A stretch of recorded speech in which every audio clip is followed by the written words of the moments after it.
Commander Thexville stood on the bridge of his flagship, staring at the small blue planet spinning slowly in the viewscreen. His four eyes gleamed with satisfaction as he read the intelligence report one more time. 200 humans. Basic mining. Equipment. No orbital defenses. No military installations. This would be the easiest conquest of his career. Sir, his tactical officer said, the planet is called Kepler 442b. The humans call their settlement New Bizan. It appears to be a simple mining colony. Thexville nodded.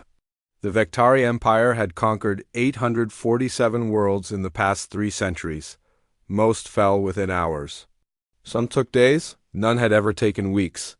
This little human outpost would barely qualify as morning exercise for his troops. How many ships should we send? The tactical officer asked. Thexville almost laughed. For 200 primitive miners? 3 cruisers. 2,000 ground troops. That should be more than enough? His bridge crew exchanged glances.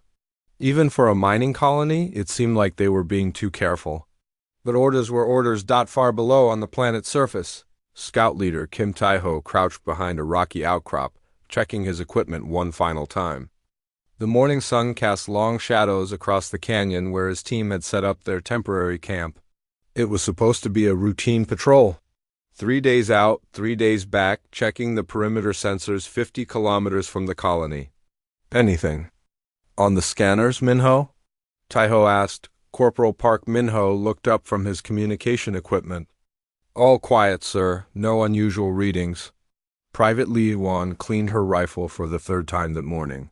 She was the team's sniper, and her weapon was her life. The rail rifle could put a shot through a coin at 2 kilometers. She had never missed a target that mattered. Stop fussing with that thing, Private Choi Yunho said with a grin. You'll wear out the barrel. Jawan gave him a look. When your life depends on one shot, you can talk to me about weapon maintenance. Yunho raised his hands in mock surrender. As the team's medic and engineer, he knew better than to argue with their sniper. Besides, Juwon's perfectionism had saved their lives more than once during training exercises. Private Choi Yunho was checking his medical supplies when the first alarm went off. Contact, Minho said, his voice suddenly serious. Multiple ships. Dropping out of hyperspace. Big ones. Taiho moved to Minho's side, looking at the scanner readings. 3 massive shapes appeared on the screen, each one the size of a city block. Vectari cruisers, he said quietly. Orders, sir. Juwon asked, already moving to her sniper position. Taiho thought for a moment. They were scouts, not soldiers. Their job was to gather information and report back. The smart thing would be to pack up and run back to the colony as fast as possible, warn everyone. Let the real military handle it, but the colony was 50 kilometers away. These ships would reach New Bizan long before his team could get there. And there were civilians in that settlement, families, children. We buy them time, Taiho said. Sir? Yunho looked confused. There are 5 of us and probably thousands of them. That's right, Taiho said. Which means they won't expect us to fight. We use that. Above them, the 3 Vectari cruisers entered the planet's atmosphere. Their commander, General Kexler, reviewed his battle plans one final time. Land at 3 points around the human settlement. Surround it. Demand surrender. If they refused, level the place. It was a strategy that had worked on hundreds of worlds.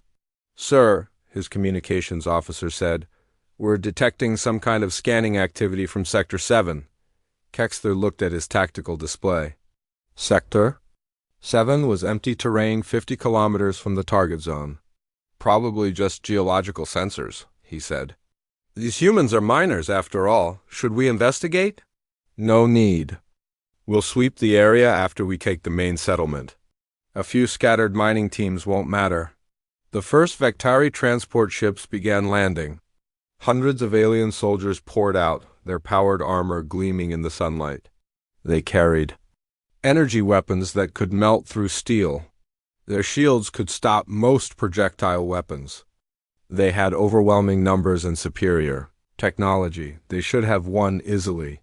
Jiwan watched through her rifle scope as the first transport landed in the valley below. She counted the soldiers as they deployed. 200 in the first wave, she reported quietly.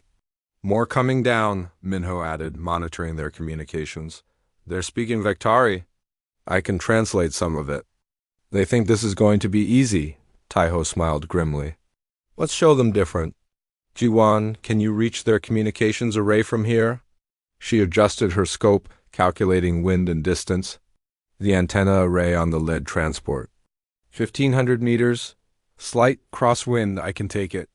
Do it! The rail rifle made almost no sound when it fired. The hypervelocity projectile crossed the distance in less than a second. The Vectari communications array exploded in a shower of sparks and metal fragments. What the hell was that? General Kexler demanded as alarms started going off all over. His command ship. Sir, someone just destroyed our ground communications relay. Precision shot from long range. Kexler studied his tactical display. Show me. A red dot appeared on the screen, marking the estimated firing position. It was over a kilometer away, in terrain his sensors had marked as empty. Impossible. No projectile weapon can be accurate at that range.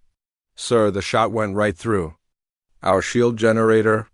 Whatever hit us, it didn't even slow down. Down in the valley, Vectari soldiers scrambled for cover.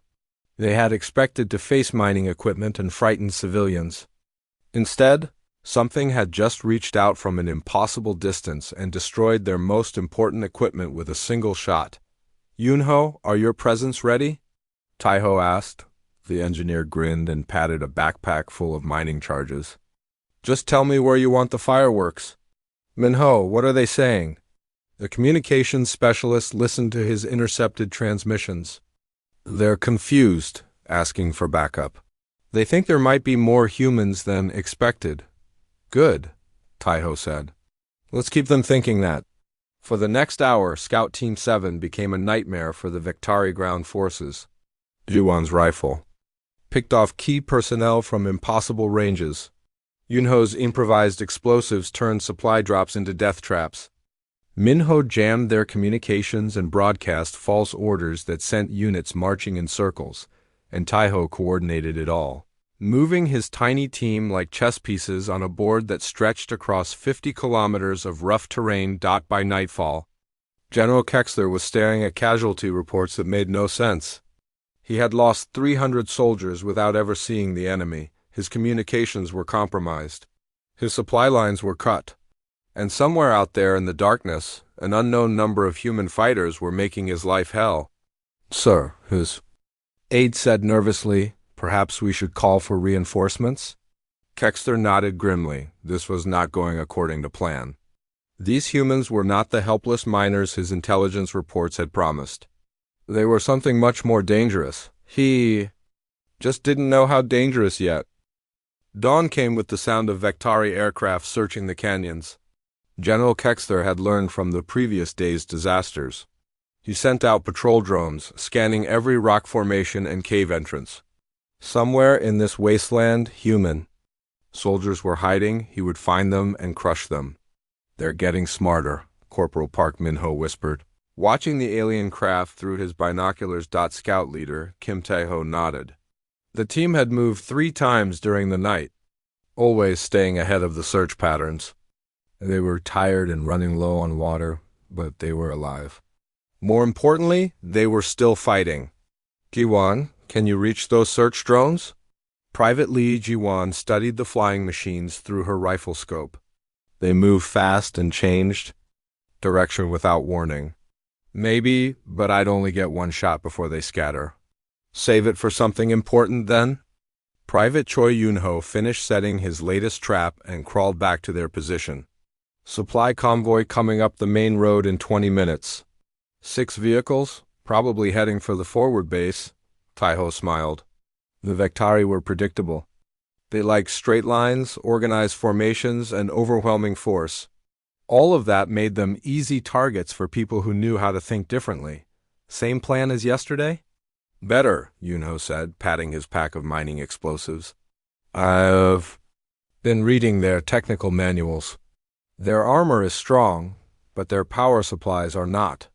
Down in the valley, a convoy of Vectari supply trucks rolled along the newly built road. The drivers were nervous. 3 vehicles had been destroyed yesterday and nobody knew how. The attacks came from nowhere and left nothing behind but twisted metal and scared soldiers. Lieutenant Velkar rode in the lead vehicle, checking his weapons for the 10th time. He was young for a Vectari officer, eager to prove himself in combat. But this planet was making him doubt everything he had learned. In military school, how do you fight an enemy you cannot see? How do you defeat soldiers who strike and vanish like ghosts? Sir, his driver said, we're approaching the canyon pass. Velkar looked ahead. The road wound between tall rock walls, a perfect place for an ambush. His training said to send scouts. Ahead, check for mines, secure the high ground. But his orders said to deliver supplies to the forward base as quickly as possible, maintain speed, he decided. The faster we move, the less time they have to target us. It was exactly the wrong decision. Yunho had spent 2 hours preparing this trap. The mining charges were buried at precise points along the road, connected to a sensor web that would detect the convoy's approach. But the real genius was in what? He had learned about Vectari technology. Their vehicles used fusion power cores. Very efficient, very powerful, and very unstable if you knew exactly where to hit them. The first truck was halfway through the canyon when Yunho triggered his trap. The explosion was not just from his mining charges. The truck's own power core added to the blast, turning the vehicle into a miniature sun that lit up the canyon walls. The second truck swerved to avoid the wreckage and hit another hidden charge. This one was positioned to create a rock slide. Tons of stone came crashing down, burying the road and trapping the remaining vehicles. What's happening down there? General Kexler demanded from his command post. Convoy 7 is under attack. Sir, we're reading multiple explosions in Canyon Sector 12. Kexler studied his tactical display. Another perfect ambush. Another group of his soldiers cut off and destroyed. And still no sign of the enemy force responsible. How many attackers?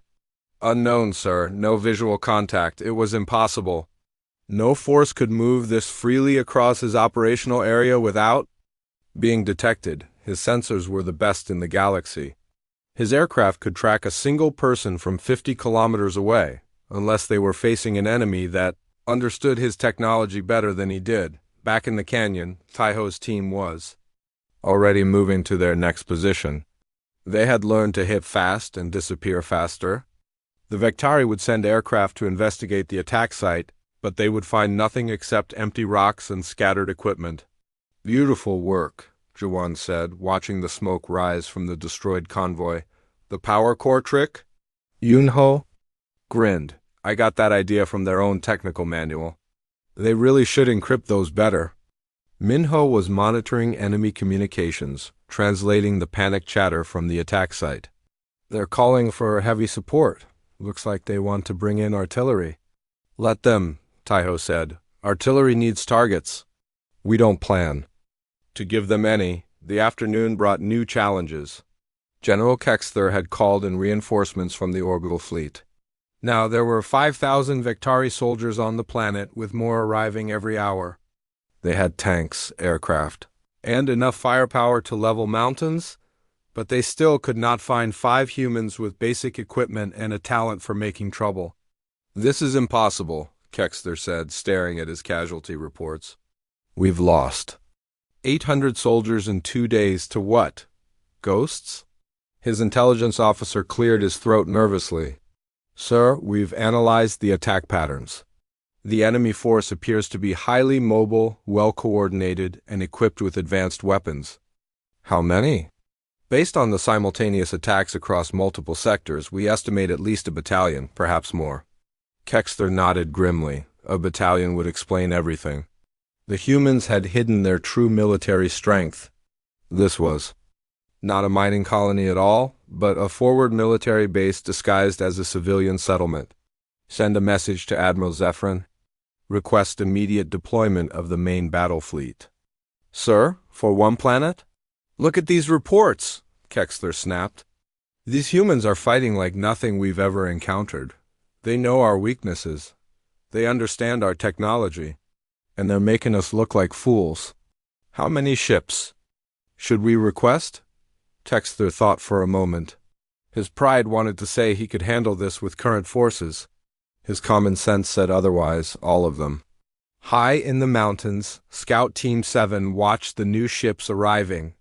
The sky, filled with Vectari vessels, their hulls gleaming in the afternoon sun. Troop transports, battle cruisers, and support craft. That's a lot of ships for a mining colony, Yunho observed. Count them, Taiho ordered. Jiwan used her rifle scope to identify each vessel. 12 heavy cruisers, 24 destroyers. 2. Many transports to count. Sir, that's enough firepower to conquer a major world. Minho was intercepting their communications, trying to understand what the Vectari commanders were thinking. They keep talking about a major human military installation. I think they believe we're an army base. Taiho almost laughed. 5 scouts. With standard equipment, and the aliens thought they were facing a military fortress.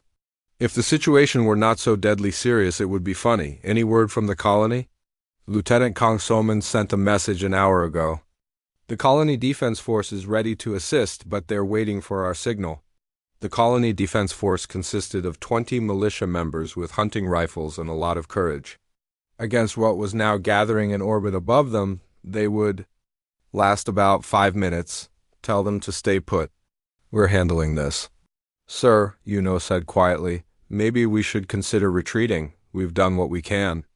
The colony is warned. Maybe it's time to let someone else take over. Taiho looked at his team. They were exhausted, running low on supplies, and facing odds that would make any sane person surrender. But they were also alive, undetected, and still fighting. More importantly, they were winning, not the battle, perhaps, but something more valuable. They were teaching the galaxy's greatest military power to be afraid. Every ship that arrived, every reinforcement called in, was proof that 5 humans with basic equipment could make an empire tremble. We stay, he decided. Let's see how scared we can make them. As night fell over Kepler 442b, Admiral Zephron arrived with the full sector fleet. 47 ships, carrying enough destructive power to glass a continent. He studied the intelligence reports with growing amazement. They've been fighting for 2 days straight, and we still don't know where they are? No, sir. The enemy appears to have perfect knowledge of our movements while remaining completely invisible to our sensors. Zephron had fought in dozens of campaigns. Across the galaxy, he had never encountered anything like this. An enemy that could strike anywhere, anytime, and vanish without a trace. What do we know about human military doctrine? Very little, sir. This is our first major contact with their species. That, Zephron realized, might be the problem. They were fighting an unknown enemy with unknown capabilities using unknown tactics, and so far the unknown was winning.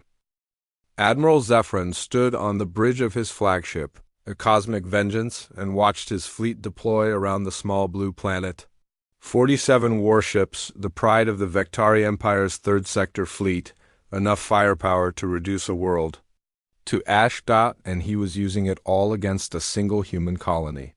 Sir, his tactical officer reported, all ships are in position. Ground forces report 50,000 troops ready for deployment. 50,000? Zephron shook his head. 3 days ago, General Kexler had thought 2,000 would be enough. Now they were committing an entire army to what should have been a simple raid?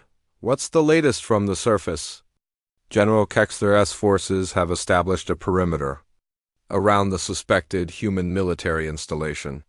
But they've been unable to locate the main force. Main force? Based on combat effectiveness, our analysts estimate the humans have at least 5,000 elite soldiers on the planet. Possibly more. Zephron studied the tactical display. The planet looked so small, so insignificant. How could 5,000 humans cause this much trouble? Down on the surface, Scout Leader Kim Taiho crouched in a cave system 20 kilometers from the nearest Vectari position. His team had been fighting non-stop for 3 days. They were down to their last food rations and running on stim packs to stay awake. Status report, he said quietly. Corporal Park Minho looked exhausted but alert. I count 47 ships in orbit now. The big one is a battle-class dreadnought. They could probably crack a moon with that thing. Private Li Jiwan was cleaning. Her rifle again? The weapon showed wear from constant use, but it was still accurate. Ammunition status is critical.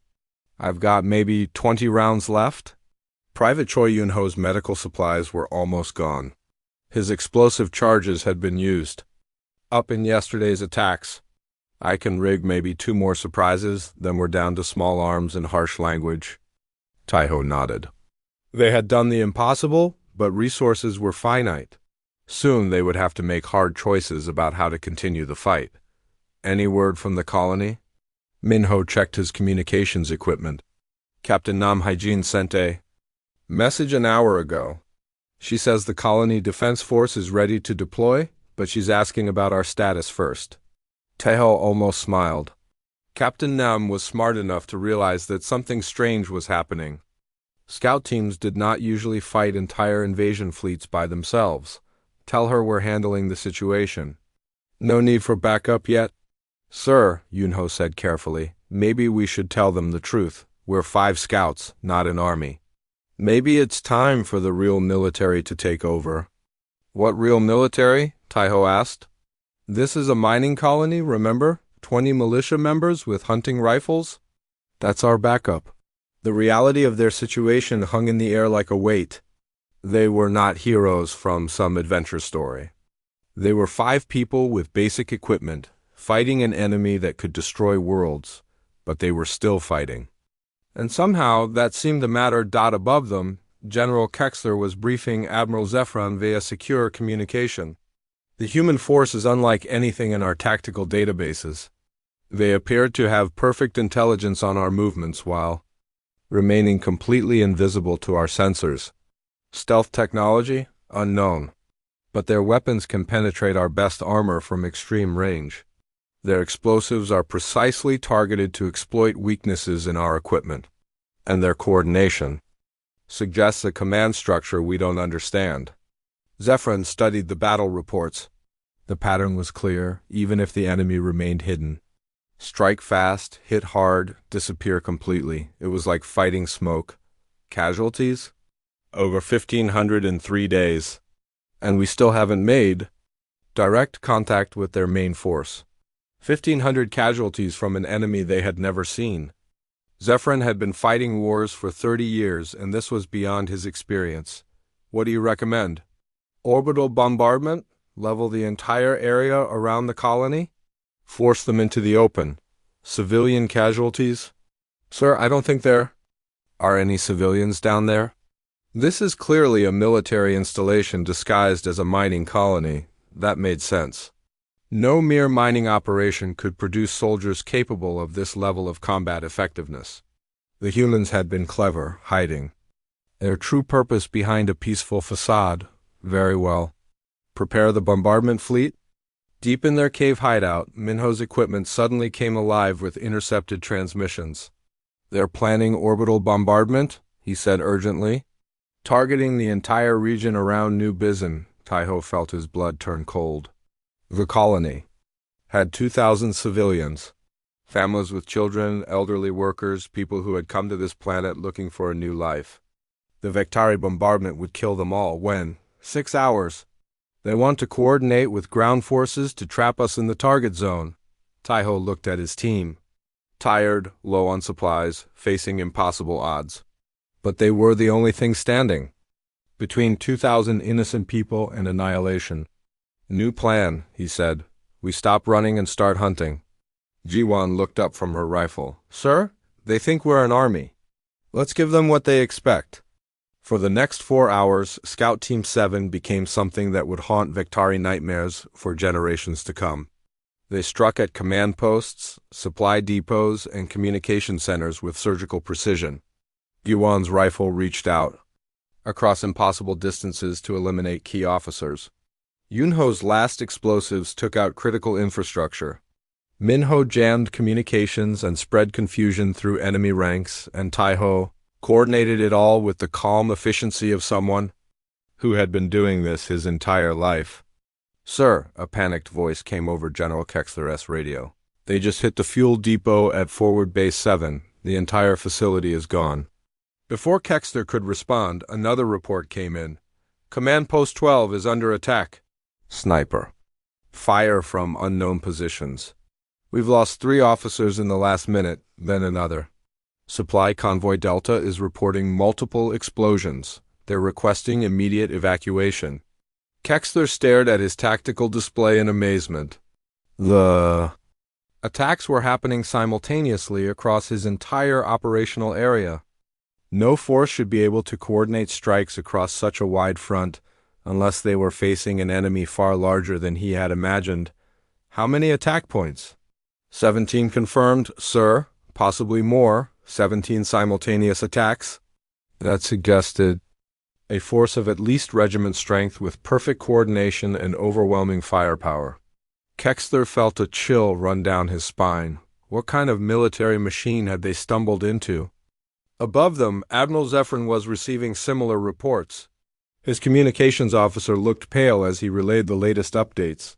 Sir, we're tracking combat operations across the entire continental landmass. The human force appears to be much larger than initially estimated. How much larger? Based on operational scope, our analysts now believe we're facing a full division, possibly corps strength. A corps. 50,000 soldiers or more. All of them apparently equipped with advanced weapons and perfect intelligence about Vectari.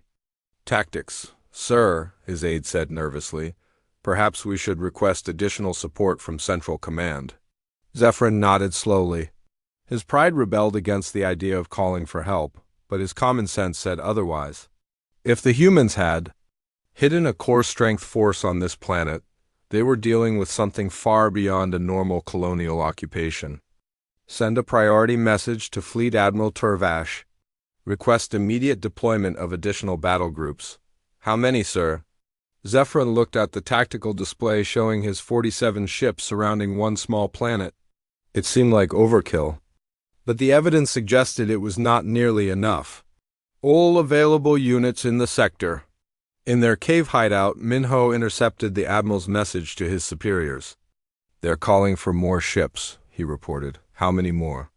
Taiho asked. All of them. They think we're an entire army corps, Yunho laughed, a sound with no humor in it. 5 scouts, and they think we're 50,000 soldiers. Sir, Zhuan said quietly, what happens when their reinforcements arrive? Taiho considered the question. More ships meant more firepower, more troops, more resources. Eventually, sheer numbers would overwhelm them, but it also meant something else. It means we're winning, he said finally. Sir, every ship they call in is a ship that's not conquering some other world. Every soldier they send here is a soldier not threatening other colonies. We're 5 people, and we've got them so scared they're pulling their entire fleet to deal with us? The team absorbed this in silence. They were not just fighting for their own lives anymore, or even for the colony. They had become something larger without meaning to. They had become the thing that made the galaxy's greatest military power afraid. As the 4th day of fighting began, messages started arriving from other human colonies throughout the sector. Captain Nam Haijin finally managed to get through on the secure channel. Scout Team 7, this is Colony Command. We've been monitoring the situation. Are you aware that the Vectari have committed their entire 3rd Sector fleet to your position? Taiho keyed his microphone. We're aware, Captain. Son, what the hell have you been doing out there? Taiho looked at his exhausted team, then at the scanner display showing dozens of enemy ships in orbit above them. Our job, ma'am. Just doing our... Director Han Sung-woo sat in his office at the new Bizin Colony Administration Building, staring at reports that made no sense. According to his scouts, the Vectari Empire had deployed their entire 3rd Sector fleet against his mining colony. 73 warships now circled the planet like hungry predators, all because of 5 people with basic equipment. Dr. Shin, are you seeing this? He said into his communicator. Dr. Shin Minji looked up from her xenobiology research station. As the colony's expert on alien species, she had been monitoring the Vectari communications since the invasion began. What she was hearing defied all logic. "They think we have 50,000 soldiers hidden somewhere," she said. "Their latest intelligence estimates suggest we're operating a major military installation disguised as a civilian settlement." Director Han almost laughed. The colony's entire defense force consisted of 20 volunteers with hunting rifles and 3 days of basic training. Their most advanced military equipment was a single emergency beacon that could call for help from Earth, a beacon they had not even activated yet. "What's Scout Team 7's actual status?" Master Chief Ru Dongman answered from his position at the communications console. He was the colony's military advisor, a retired soldier who had been teaching mining equipment operation for the past 5 years. 5 kids with standard scout gear. They've been fighting non-stop for 4 days now. Kids? Taiho is 28.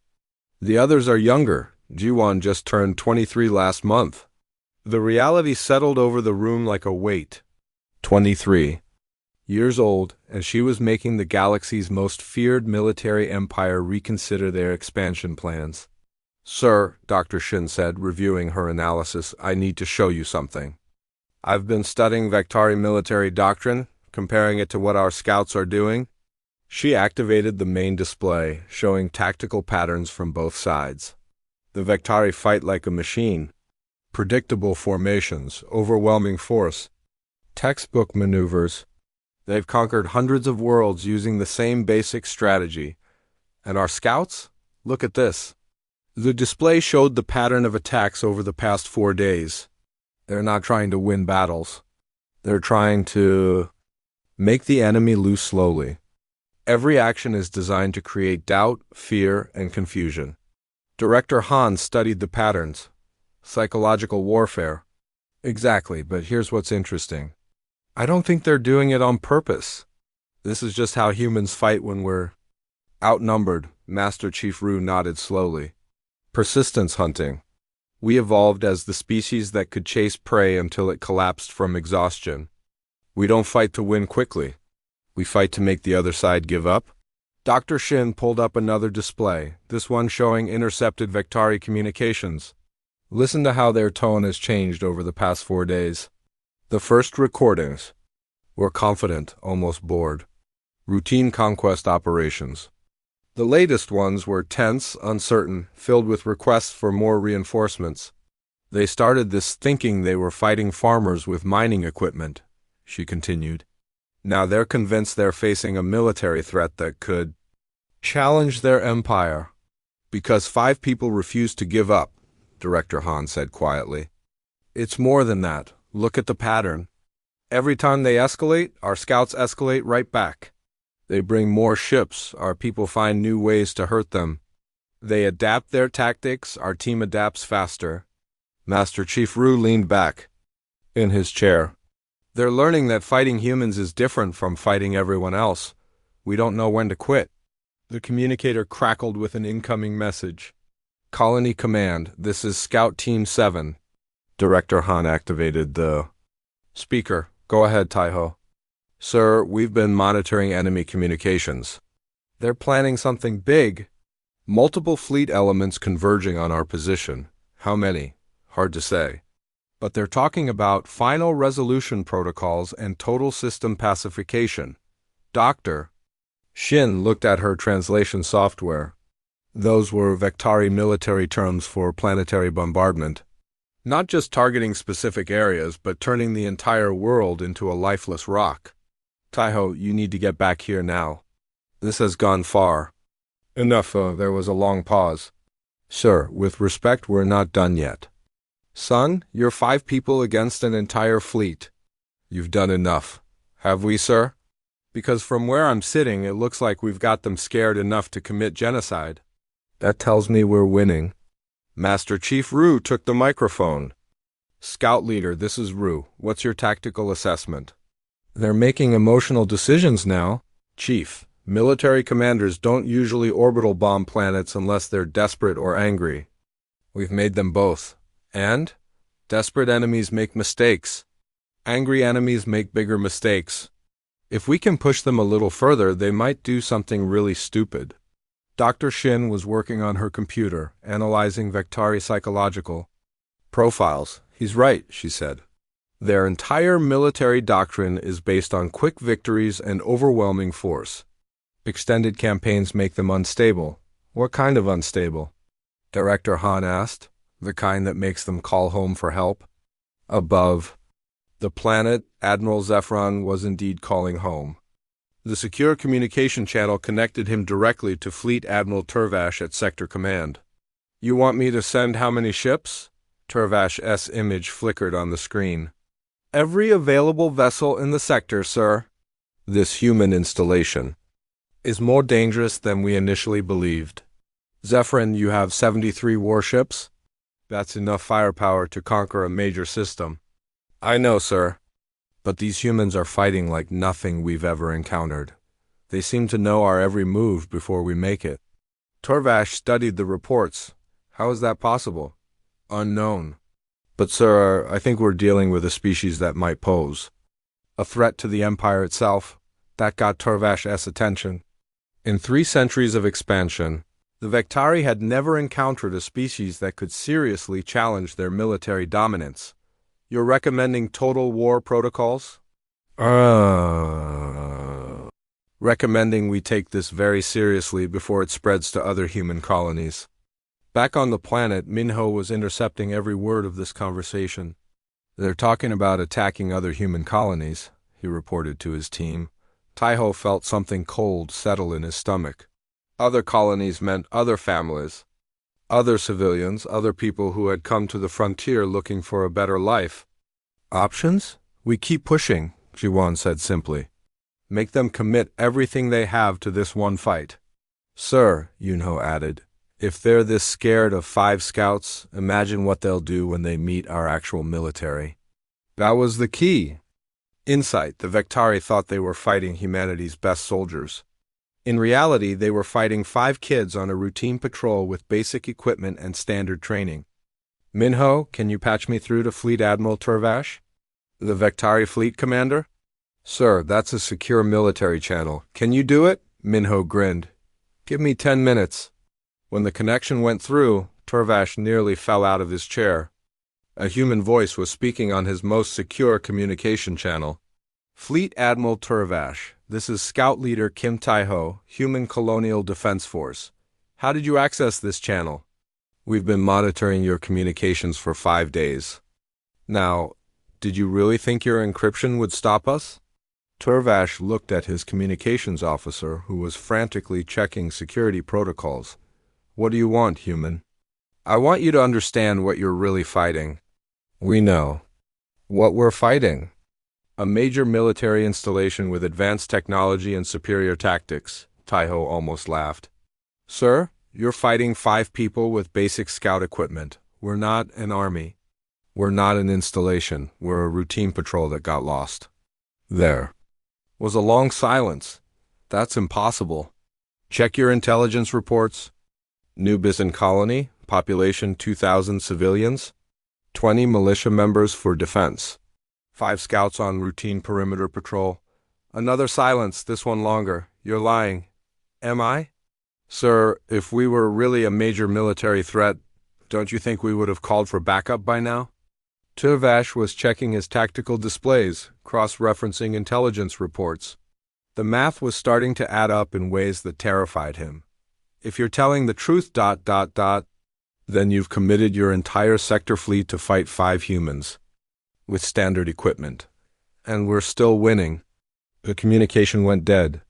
In his command center, Turvash stared at reports that suddenly looked very different.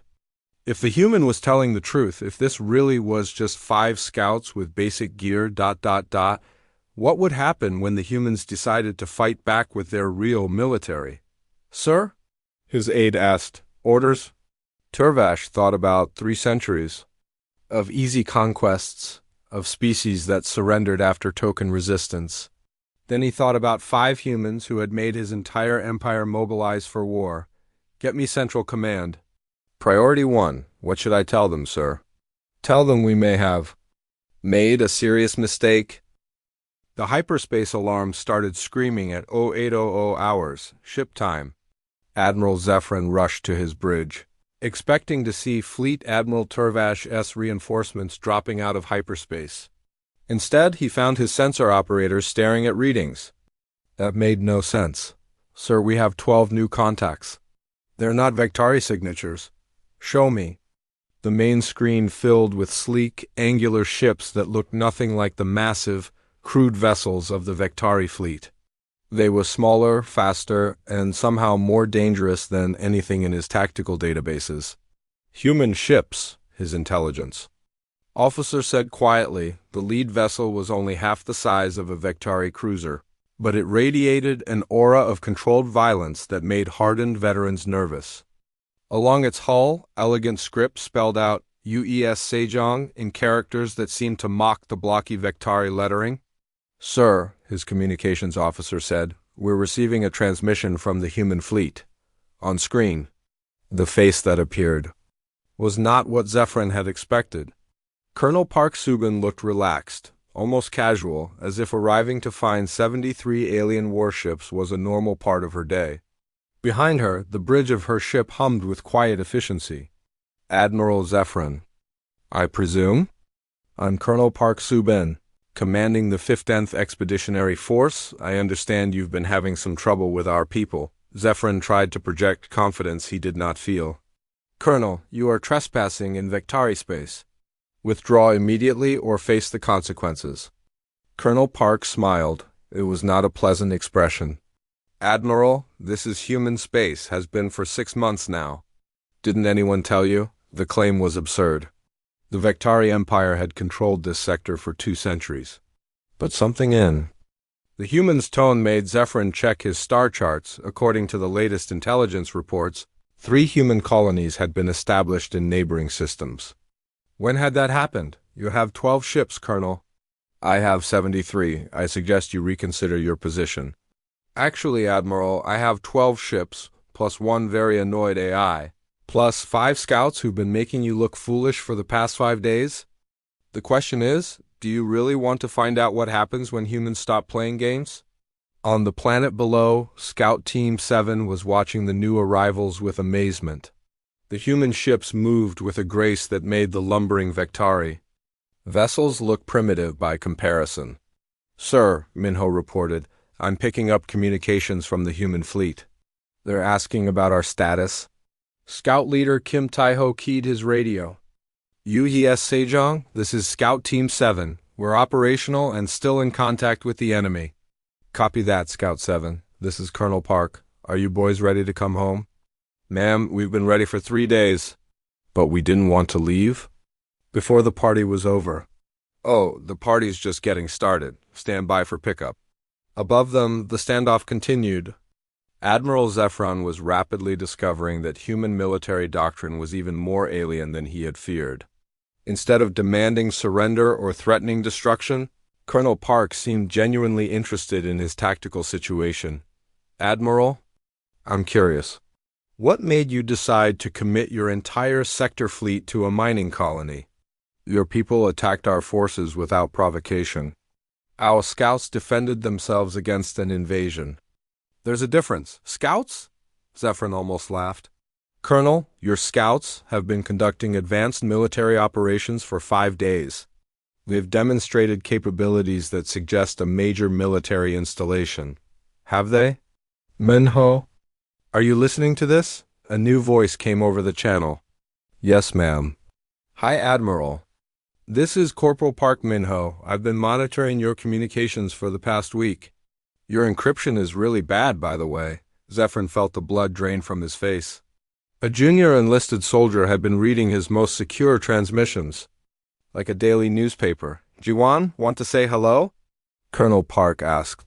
This is Private Lee Jiwan. Admiral, that's a nice fleet you have there. 17 critical system vulnerabilities, based on my targeting analysis. Would you like me to enumerate them? Yunho? Private Choi Yunho, sir. I've been studying your equipment manuals. Fascinating stuff. Did you know your power cores are unstable if you hit them in just the right spot? And Taiho? Scout leader. Kim Taiho, Admiral. Thanks for the training exercise. My team learned a lot about alien psychology. The bridge of the cosmic vengeance fell silent. 5 junior soldiers had just casually demonstrated capabilities that suggested they could destroy his entire fleet if they chose to. "Colonel," Zephyrin said carefully, "what do you want?" "What I want, Admiral, is for you to understand what you almost did." The main screen changed, showing tactical displays from the human ships. Zephyrin found himself looking at his own fleet. From the outside, seeing vulnerabilities he had never imagined. You came to conquer a mining colony. Instead, you found 5 kids on a camping trip who decided to fight back. In 5 days, they made your entire empire mobilize for war. Your point, Colonel? My point is that those 5 kids represent about 0.1% of our actual military capability. The number hung in space between them like a physical blow. If 5 scouts could do this much damage, what could a real human military force accomplish? You're bluffing, am I? Assistant Sejong, please. Provide Admiral Zephyrin with a tactical analysis of his current situation. A new voice joined the conversation, this one artificial but somehow more menacing than any organic threat. Admiral Zephyrin, I am the strategic AI Sejong. Based on analysis of your fleet composition, tactical doctrine, and technological capabilities, I assess a 97.3% probability of total Vectari defeat in extended conflict with human forces. That's impossible. Admiral, your species has spent 3 centuries conquering worlds that surrendered quickly. You've never fought a prolonged war against an opponent that fights back. Humans, by contrast, evolved as persistence hunters. We specialize in long, grinding conflicts that exhaust our enemies. Zephyrin looked at his tactical display, then at the human ships hanging in space like silent predators. What are you proposing? Colonel Park's image returned to the screen. I'm proposing that you leave now, before this gets out of hand. And if I refuse? Then we stop playing around and start shooting back? You're outnumbered 6-1. Admiral, you were outnumbered 15,000 to 1 against our scouts. How did that work out for you? The question hit like a physical blow. Zephyrin had indeed committed 15,000 soldiers against 5 humans, and he was losing. Sir, his tactical officer whispered, we're receiving a priority message from Central Command. Not now, sir, it's from the Supreme Admiral himself. Zephyrin accepted the transmission. The face that appeared belonged to the most powerful military leader in the Vectari Empire. Zephyrin, what in the 7 hells is happening out there? Sir, we encountered unexpected resistance during a routine conquest operation. Unexpected resistance? You've got the entire 3rd Sector fleet engaged against a single planet. Our intelligence networks are reporting human military buildups in 17 systems. 17 systems? They're mobilizing, Zephyrin. The entire human species is mobilizing. Because of what you did to their mining colony. The Supreme Admirals. Image leaned forward. Do you understand what you've accomplished? You've started a war with a species we know nothing about. A species that apparently fights like nothing we've ever encountered. Sir, if we could just... No, you will withdraw immediately. All forces, all ships, everything. And you will send a formal apology to the human colony. Sir, we're receiving diplomatic overtures from something called Earth Defense Command. They're offering to negotiate rather than simply destroy our fleets. I suggest we take them up on that offer. The transmission ended. Zephyrin stared at the dark screen, then at Colonel Park's patient face. It seems, she said gently, that wiser heads have prevailed. You planned this. Admiral, we planned nothing. 5 of our scouts got lost and decided to fight back when you attacked them. Everything else has been improvisation. Then how? Because that's what humans do. When you threaten our families, we fight back. When you fight back, we fight harder. When you escalate, we escalate. We keep going until you decide to stop. The evacuation took 6 hours.